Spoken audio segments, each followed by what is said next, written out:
pasaje de la palabra. Los que tengan Biblia, si no nuestra hermana Saray, si puede también ponerlo, en el libro de Daniel, capítulo 5, vamos a hacer dos lecturas muy cortitas. Daniel 5, del 1 al 6, dice así: el rey Belsasar hizo un gran banquete a 1000 de sus príncipes, y en presencia de los 1000 bebía vino. Belsasar, con el gusto del vino, mandó que trajesen los vasos de oro y de plata que Nabucodonosor, su padre, había traído del templo de Jerusalén, para que bebiesen en ellos el rey y sus grandes, sus mujeres y sus concubinas. Entonces fueron traídos los vasos de oro que habían traído del templo de la casa de Dios que estaba en Jerusalén, y bebieron ellos y el rey y sus príncipes, sus mujeres y sus concubinas. Bebieron vino y alabaron a los dioses de oro y de plata, de bronce, de hierro, de madera y de piedra. En aquella misma hora aparecieron los dedos de una mano de hombre que escribía delante del candelero sobre lo encalado de la pared del palacio real, y el rey veía la mano que escribía. Entonces el rey palideció y sus pensamientos lo turbaron, y se debilitaron sus lomos y sus rodillas daban la una contra la otra. Leemos también versículo 25 al 31, que dice así: y la escritura que trazó es Mene, Mene, Tekel Uparsin. Esta es la interpretación del asunto. Mene, contó Dios tu reino y le ha puesto fin. Tekel, pesado ha sido en balanza y tristes hallado falto. Pérez, tu reino ha sido roto y dado a los medos y a los persas. Entonces mandó Belsasar vestir a Daniel de púrpura y poner en su cuello un collar de oro y proclamar que él era el tercer señor del reino. La misma noche fue muerto Belsasar, rey de los caldeos, y Darío de Media tomó el reino, siendo de 62 años. Así que, hermano, vamos a intentar, con la ayuda del Señor, ver qué podemos aprender nosotros de toda esta historia que le ocurrió al rey Belsasar. El rey Belsasar, rey de Babilonia, era nieto de Nabucodonosor e hijo de Nabodino. En cierta ocasión decidió hacer, como hemos leído, un gran banquete para 1000 de sus príncipes y sus esposas, trayendo los vasos sagrados o prohibidos de Jerusalén. Lo peor de todo es que con el vino, después de cometer esta locura o prohibición, adoraron a otros dioses, dioses de oro, de plata, de madera, de barro y de hierro y de cualquier otra cuestión. Lo que queremos ver, hermanos, aquí es que de repente, dice el pasaje, la mano misteriosa escribió en la pared, y el rey, cuando vio todo aquello, palideció en gran manera. Yo creo, hermano, que a cualquiera de nosotros esto es algo normal, nos hubiera pasado pues lo mismo o mucho más. Imagínense que estáis en una fiesta, estáis en un convite, estáis celebrando, estáis en un ambiente donde para ustedes o para ellos en este caso era agradable, y veis una mano, los dedos de una mano escribiendo en la pared. O sea que esto es para que se le corte a uno el punto, como solemos decir aquí, ¿no? Pues eso fue lo que le pasó a este hombre, al rey Belsasar. Así que palideció, se puso blanco como el papel, como decimos aquí, sus pensamientos se turbaron, se debilitaron sus lomos, y sus rodillas daban la una contra la otra, le temblaban las piedras, como decimos aquí, ¿sabes? Eso es lo que le pasó al rey Belsasar. Y dio un grito fuerte de que vinieran, que vengan los sabios del reino para que interpreten este mensaje. pero los que conocéis la historia sabéis que ninguno de aquellos hombres pudo interpretar la escritura en la pared. Por recomendación de la reina, fue traído Daniel, quien interpretó, como sabéis, el mensaje. Y el mensaje, repito otra vez, era breve y que consistía en estas tres partes que vamos a basar un poco la enseñanza de esta mañana. Mene, contó Dios tu reino y le ha puesto fin. Tekel, no sé si alguna vez habéis visto, por curiosidad lo digo, que hay un peso, balanza de estas antiguas, las que son las electrónicas, ¿no? Con las que eran de aguja, hay balanza que se llama la marca Tekel, de ahí han cogido el nombre de la balanza. Tekel, pesado ha sido en balanza, significa, y fuiste hallado falto. Y Pérez, tu reino ha sido roto y dado a los medos y a los persas. Así que vamos a considerar este relato para nuestra vida. Lo primero que me llama aquí la atención, hermanos y amigos, es la forma del juicio. Cómo Dios hace las cosas.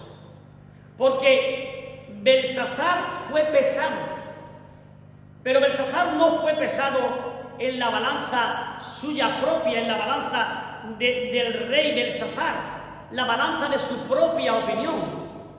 No fue pesado así. ¿Por qué? Porque la opinión personal, nuestra propia opinión personal, puede ser muchas veces engañosa. Nos hace creer que realmente no somos como somos. A veces podemos pensar que somos mejores de lo que somos, o que incluso otros pueden llegar a pensar de nosotros que somos peores de lo que somos. Un ejemplo lo encontramos en la iglesia de la Odisea. La iglesia de la Odisea dice Apocalipsis 3:17 que porque tú dices, refiriéndose a Jesús o al Señor, el que escribe el mensaje a las 7 iglesias, porque tú dices, yo soy rico y me he enriquecido, ese era el concepto que tenía la iglesia de la Odisea, y de ninguna cosa tengo necesidad, y no sabes, dice el que dijo el mensaje a la Odisea, que tú eres un desventurado, miserable, pobre, ciego y desnudo. ¿Por qué? Porque solamente Dios sabe lo que de verdad somos. Así que Belsasar fue pesado, pero no fue pesado en la balanza de su propia opinión, porque con mucha frecuencia, muchos de nosotros, muchas veces, aquí o en otros lugares, tenemos un concepto de nosotros superior a lo que somos, mejor de lo que somos. Creemos que somos cosas que realmente no somos, y somos cosas que realmente no creemos ni pensamos ni aceptamos que realmente somos. Belsasar tampoco fue pesado en la balanza de la opinión de los demás. ¿Por qué? Pues porque la gente puede tener un concepto equivocado de nosotros. Podemos ser buenos y la gente creer que somos malos. ¿Verdad que eso pasa a veces? O podemos ser malos y la gente pensar que somos buenos. Hay dos parábolas breves en la Biblia, en la palabra, que las contó Jesús. Por ejemplo, una es la del trigo y la cizaña. La parábola del trigo y la cizaña nos enseña que había trigo que se sembró, pero creció cizaña juntamente con el trigo.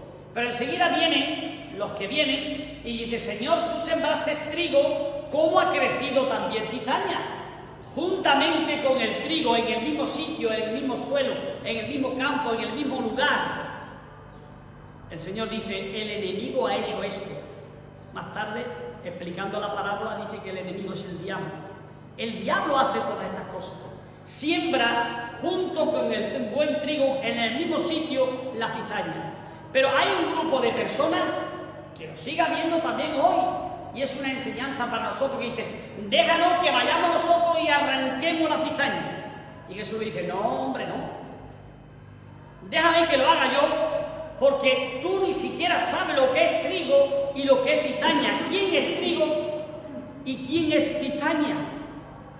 Eso lo haré yo cuando llegue el momento de la siega. Yo mandaré a los ángeles, mis servidores, a que hagan ese trabajo conforme yo le mande. Pero sabéis que desgraciadamente todavía en la sociedad y en las iglesias ocurren cosas semejantes. Hay personas que tienen el atrevimiento de quitar lo que a lo mejor no están cualificados para quitar. Tienen el atrevimiento de condenar a personas que ellos no son cualificados para condenar. Porque solo Dios tiene la cualidad para poder decidir, para poder calibrar, para poder medir, para saber la verdad de cada uno de nosotros. Y la parábola del trigo y la cizaña tiene esa gran enseñanza para nosotros. No lo quitéis, dejadme a mí, que yo sé quién es trigo, yo sé quién es cizaña, y cuando llegue la hora del juicio final, yo decidiré y diré, estos, atadlos en manojo y echarlos en el fuego que arde con azufre. Y a estos, traerlos a mi granero, que son trigo, porque yo realmente así lo he decidido. Y hay otra parábola curiosa, muy cortita, que a veces se nos pasa desapercibida. La ofrenda de la viuda. Jesús, que sabe todas las cosas, lo explicó así. Sabéis muy bien que había una ofrenda, la viuda estaba allí, y había gente que tenía un gran poder adquisitivo y daba mucho dinero. Impresionaba a todos los presentes. Y Jesús cogió y les dijo, lo voy a leer porque son 4 versículos que merece la pena leerlos. Son 4 versículos breves que nos vienen muy bien para ilustrar en Marcos 12, 41. Marcos 12, 41 dice, estando Jesús sentado delante del arca de la ofrenda, miraba cómo el pueblo echaba dinero en el arca, y muchos ricos echaban dinero.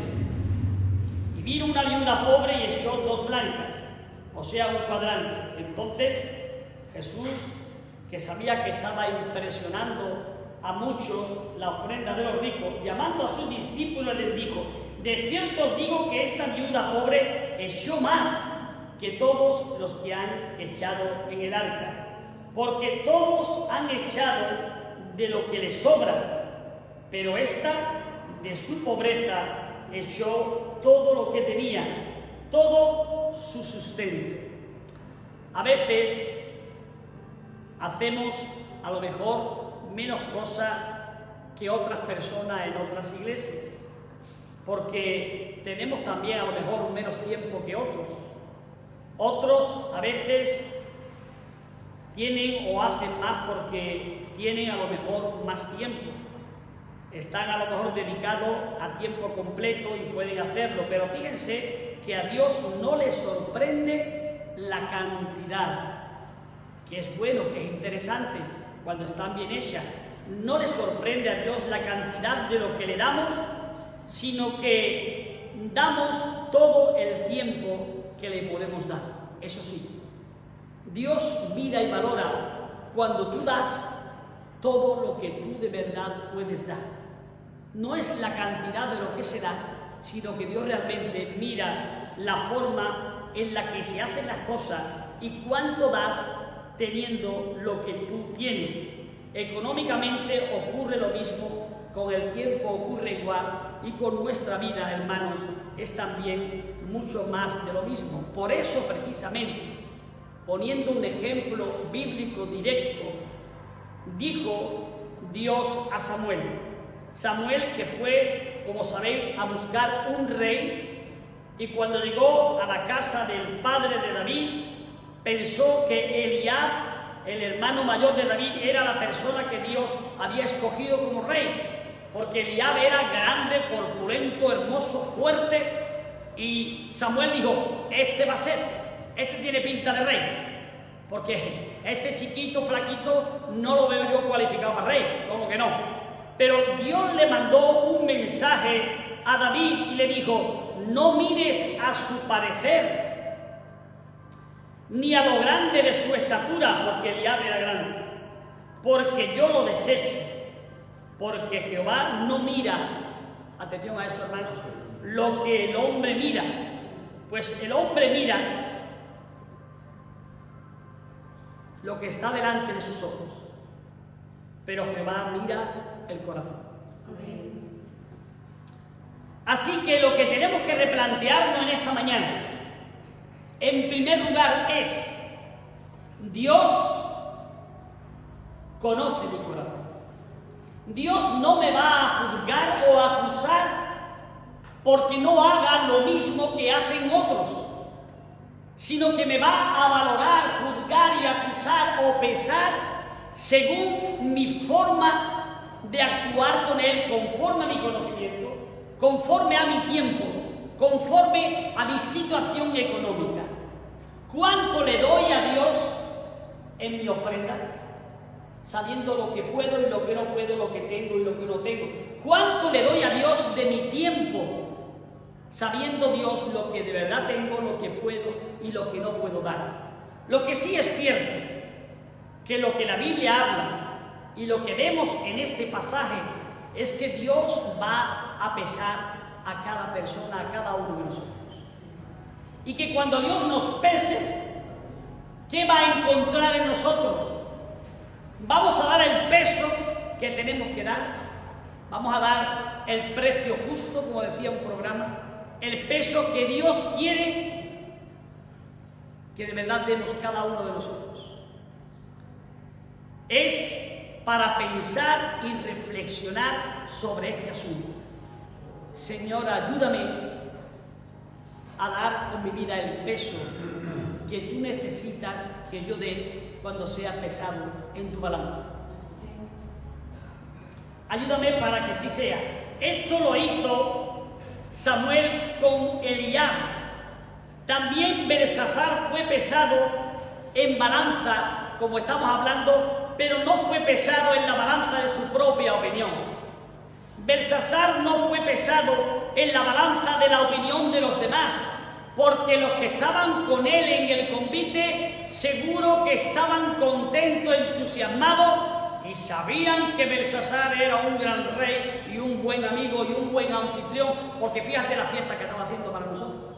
Era buenísima persona. Belsasar tampoco fue pesado en la balanza de la opinión de los demás.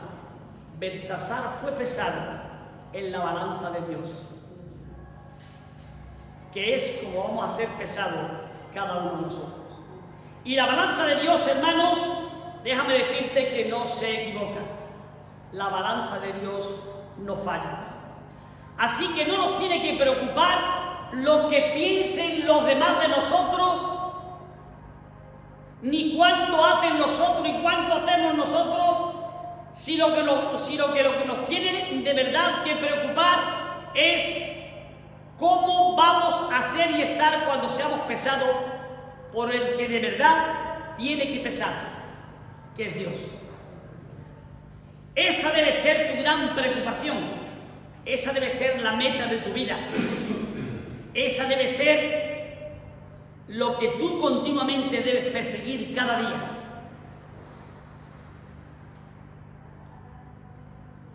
Señor, cuando tú me peses, quiero dar el peso que tú consideras que tengo que dar para estar contigo en los tiempos.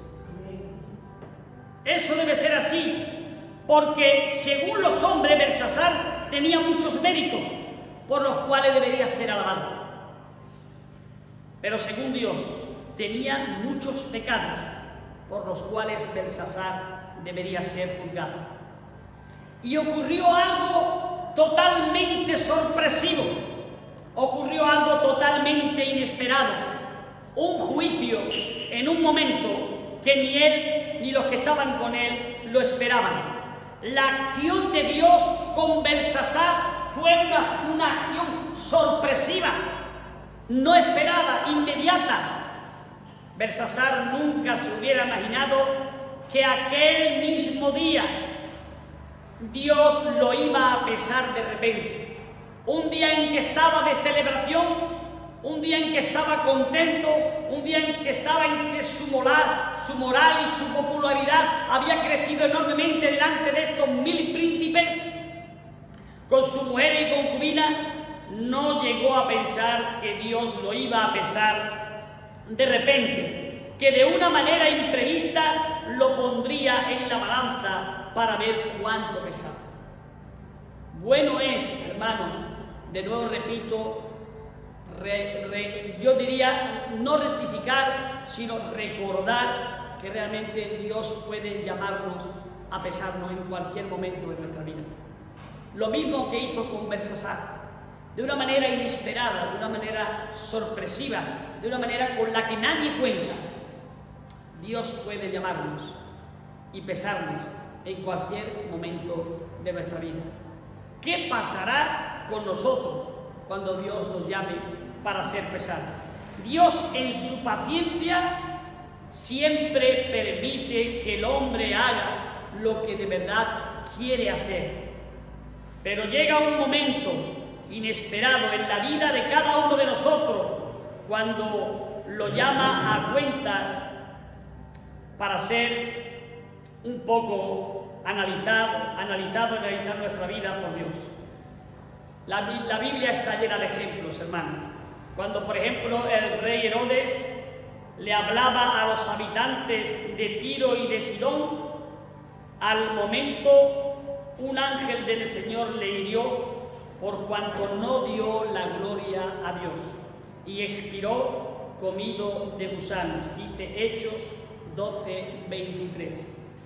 Quiso tomar la gloria para él, no le dio la gloria a Dios y un ángel del Señor lo hirió y fue comido enseguida por los gusanos. Cuando Coré, leer esta historia en el libro de Números, capítulo 16, 31 y 32. Es una historia un poco espeluznante.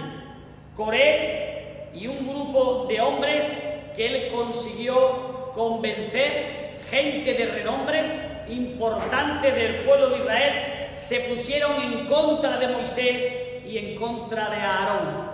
Y empezaron a decir, más bien en pocas palabras, que Aarón se había un poco como salido, Moisés y Aarón se habían salido y desviado un poco como de la voluntad de Dios, que no estaban haciendo las cosas bien y que más bien ellos eran los que estaban haciendo las cosas bien delante de Dios, y más bien lo desafió y más bien lo reprendió y le hizo dudar.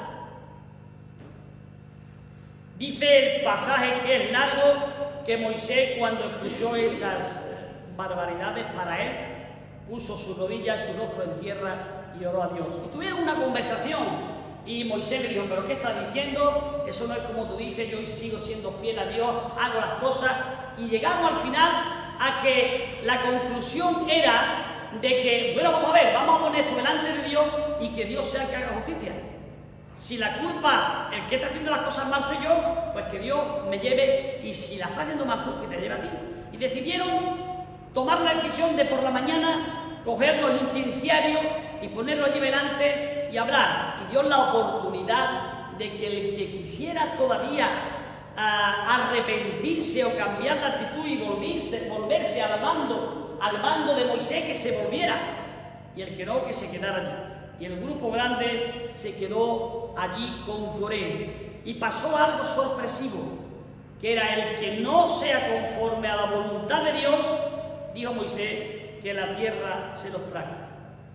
Y se abrió la tierra y se tragó a Coré, a todos los que con él estaban, cientos de personas, las casas, la familia, los rebaños y todo lo que había, y la tierra se volvió a cerrar. Eso está en Números 16, 31 y 32. Cuando Coré y el suyo, dice el versículo final, se rebelaron contra Dios en el desierto, en este caso contra Moisés, pero contra Dios, repentinamente se abrió la tierra que estaba debajo de ellos, y abrió la tierra su boca y se los tragó, de una manera sorpresiva. Es decir, hermano, la acción de Dios muchas veces es y puede ser sorpresiva en la vida de muchos, lo ha sido en la palabra y puede ser también en la nuestra. Lo importante es que nosotros realmente busquemos siempre la voluntad de Dios, busquemos la forma de agradar al Señor, busquemos siempre una vida como al Señor creemos y entendemos su palabra que le agrada. Otra cosa importante que fluye aquí de este pasaje que enseña para nuestra vida es la causa del juicio. ¿Por qué hubo este juicio? ¿Por qué ocurrió este juicio?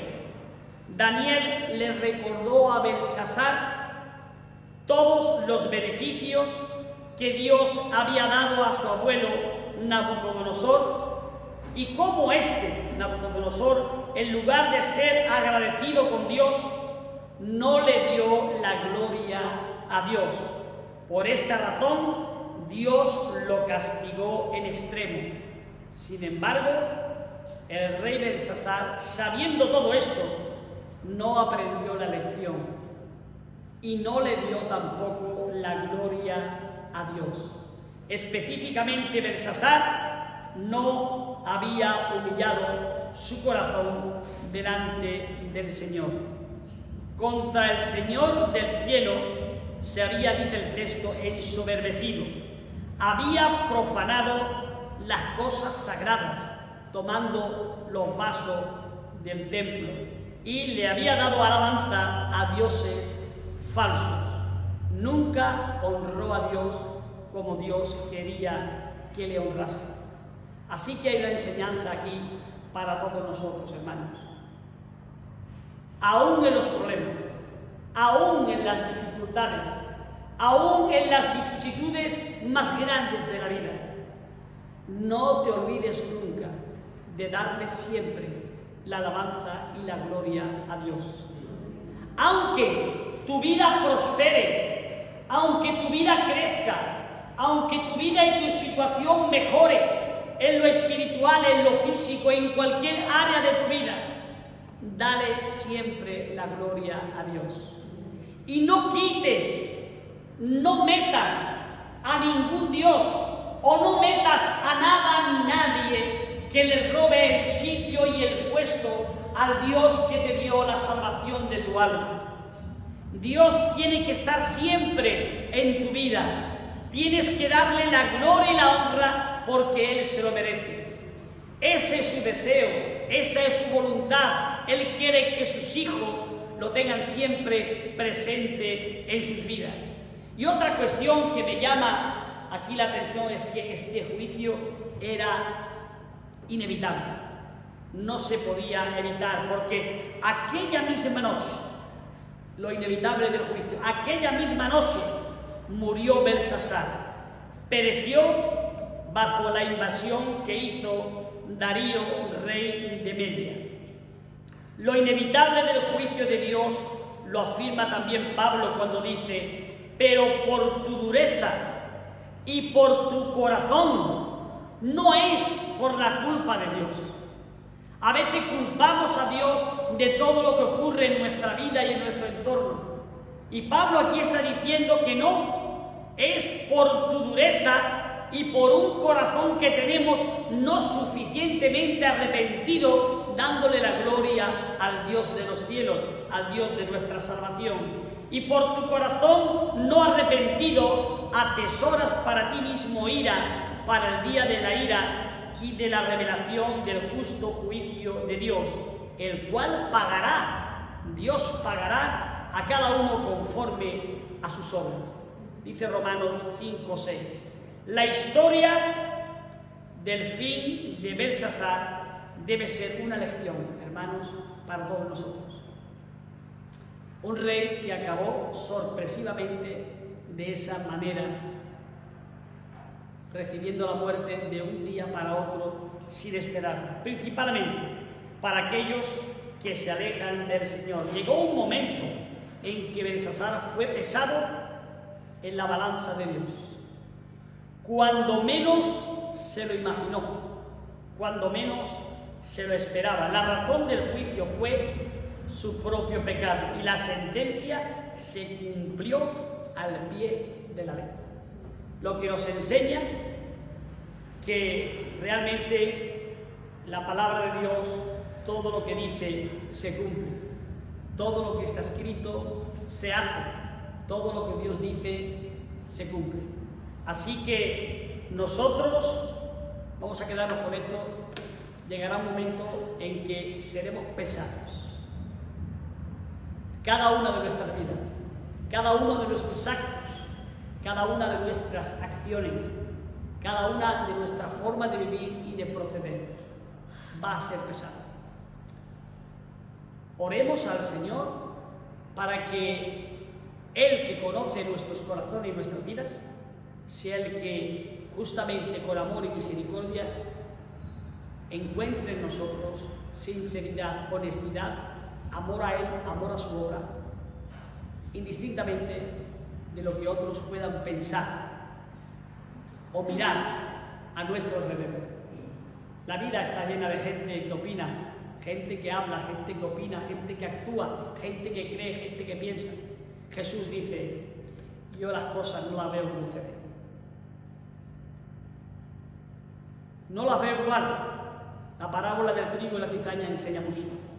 Que no sois ustedes los que tenéis que decidir. Eso lo decido yo. Y la ofrenda de la viuda también. No es lo que otros hacen, es lo que haces tú. Quizá para otros le parezca poco, o incluso a veces para ti, pero si es lo que puedes dar y das todo lo que puedes dar, Dios lo sabe, Dios lo ve. Y Él es el que valora, porque es el que valora, mide y pesa cada uno de nuestros corazones.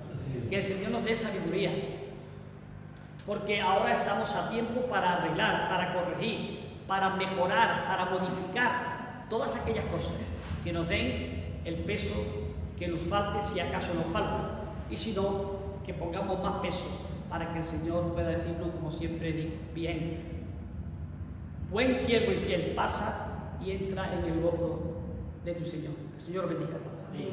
Amén.